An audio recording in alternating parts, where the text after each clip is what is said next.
ಕೊಪ್ಪಳದಲ್ಲಿ ಹೊಸ ರೈಲ್ವೆ ನಿಲ್ದಾಣ ಉದ್ಘಾಟನೆಗೆ ರೆಡಿಯಾಗಿ ನಿಂತಿದೆ. ಬಟ್ ಒಂದೇ ಒಂದು ಮಳೆಗೆ ಉದ್ಘಾಟನೆಗೂ ಮೊದಲೇನೆ ಆ ರೈಲ್ವೆ ನಿಲ್ದಾಣ ಸೋರ್ತಾ ಇದೆಯಂತೆ. ಕಾರಣ ಏನು ಅಂತ ಕೇಳಿದ್ರೆ ಅದೇ ಕಳಪೆ ಕಾಮಗಾರಿ. ಇವತ್ತು ಉದ್ಘಾಟನೆಗೊಳ್ಳಲಿರುವ ನವೀಕೃತ ರೈಲ್ವೆ ನಿಲ್ದಾಣದ ಅವ್ಯವಸ್ಥೆ ಇದು. ವರ್ಚುವಲ್ ಮೂಲಕ ರೈಲ್ವೆ ನಿಲ್ದಾಣವನ್ನು ಉದ್ಘಾಟಿಸಲಿದ್ದಾರೆ ಪ್ರಧಾನಿ ನರೇಂದ್ರ ಮೋದಿ ಅವರು. ಇವತ್ತು ಉದ್ಘಾಟನೆಯ ಹಿನ್ನೆಲೆಯಲ್ಲಿ ವೇದಿಕೆ ಮೇಲೆ ಸೌಂಡ್ ಸಿಸ್ಟಮ್ಮು ಎಲ್ಲ ರೀತಿಯ ಅಳವಡಿಕೆ ಸಿದ್ಧತೆಗಳಾಗ್ತಾ ಇದೆ. ಬಟ್ ಮಳೆಯಿಂದ ನೀರಿನಲ್ಲಿಯೇ ನಿಂತಿದ್ದಾವೆ ಸೌಂಡ್ ಬಾಕ್ಸ್ಗಳು, ಚೇರುಗಳು. ರೈಲ್ವೆ ನಿಲ್ದಾಣದ ಕಳಪೆ ಕಾಮಗಾರಿಯ ಬಗ್ಗೆ ಸಾರ್ವಜನಿಕರು ಆಕ್ರೋಶ ಹೊರಹಾಕ್ತಾ ಇದ್ದಾರೆ. ನೋಡಿ, ಇದು ನೂತನ ರೈಲ್ವೆ ನಿಲ್ದಾಣದ ದುಸ್ಥಿತಿ, ಸದ್ಯಕ್ಕಿರುವಂತಹ ಪರಿಸ್ಥಿತಿ. ಇದನ್ನು ರೈಲ್ವೆ ನಿಲ್ದಾಣ ಅನ್ನೋ ರೀತಿಯಲ್ಲಿದೆಯಾ? ಅದು ಹೊಸ ರೈಲ್ವೆ ನಿಲ್ದಾಣದ ರೀತಿಯಲ್ಲಿ ಕಾಣಿಸ್ತಾ ಇದೆಯಾ? ಯಾವುದೋ ಪಾಳು ಬಿದ್ದ ರೈಲ್ವೆ ನಿಲ್ದಾಣದ ರೀತಿಯಲ್ಲಿ ಕಾಣಿಸ್ತಾ ಇದೆ. ಇವತ್ತು ಉದ್ಘಾಟನೆ ಆಗಬೇಕಾಗಿರುವಂತಹ ರೈಲ್ವೆ ನಿಲ್ದಾಣವನ್ನು ಎಷ್ಟು ಚೆನ್ನಾಗಿ ಕಟ್ಟಿದ್ದಾರೆ ಅನ್ನೋದು ಗೊತ್ತಾಗ್ತಾ ಇದೆ.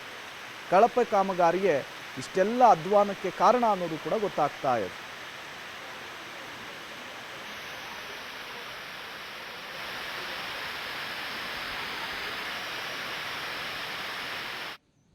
ಡೀಟೇಲ್ಸನ್ನು ಕೊಡೋದಕ್ಕೆ ಮುಖಣ್ಣ ದೂರವಾಣಿ ಸಂಪರ್ಕದಲ್ಲಿ ಜಾಯಿನ್ ಆಗಿದ್ದಾರೆ. ಮುಖಣ್ಣ, ಏನು ಕಥೆ ಇದು ಅಂಥೇಳಿ ಪ್ರಧಾನಿ ನರೇಂದ್ರ ಮೋದಿಯವರು ನಾನು ತಿನ್ನೋದಕ್ಕೂ ಬಿಡಲ್ಲ ಅಂತ ಹೇಳ್ತಾರೆ.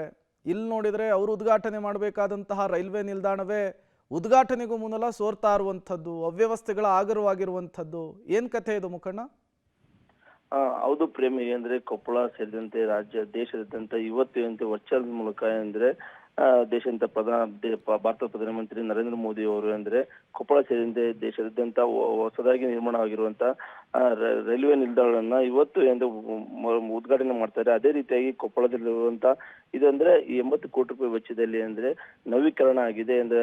ಬೇರೆ ಬೇರೆ ರೀತಿ ಹೊಸದಾಗಿ ಮೇಲ್ಛಾವಣಿ ಆಗಿರ್ಬೋದು ಮತ್ತು ಕುರ್ಚಿಗಳಾಗಿರ್ಬೋದು ಮತ್ತು ಮಹಿಳೆಯರಿಗೆ ಮತ್ತು ಪುರುಷರಿಗಾಗಿ ವಿಶೇಷ ಚೇರ್ಗಳನ್ನು ಹಾಕಿದ್ದಾರೆ. ಅಷ್ಟೇ ಅಲ್ಲ, ಎಲ್ಲವನ್ನು ಇವತ್ತು ಉದ್ಘಾಟನೆ ಭಾರತ ಪ್ರಧಾನಮಂತ್ರಿ ನರೇಂದ್ರ ಮೋದಿ ಅವರು ಮಾಡ್ತಾ ಇದ್ದಾರೆ. ಆದ್ರೆ ನಿನ್ನೆ ಒಂದು ಸಣ್ಣ ಮಳೆ ಬಂದಿದ್ದ ಕಾರಣಕ್ಕಾಗಿ ಎಲ್ಲಾ ಕಾರ್ಯಕ್ರಮಕ್ಕೆ ಹಾಕಿರುವಂತ ಸ್ಟೇಜ್ ಆಗಿರ್ಬೋದು, ಸೌಂಡ್ ಸಿಸ್ಟಮ್ ಆಗಿರ್ಬೋದು, ಎಲ್ಲವನ್ನ ಸೋರ್ತಾ ಇದೆ.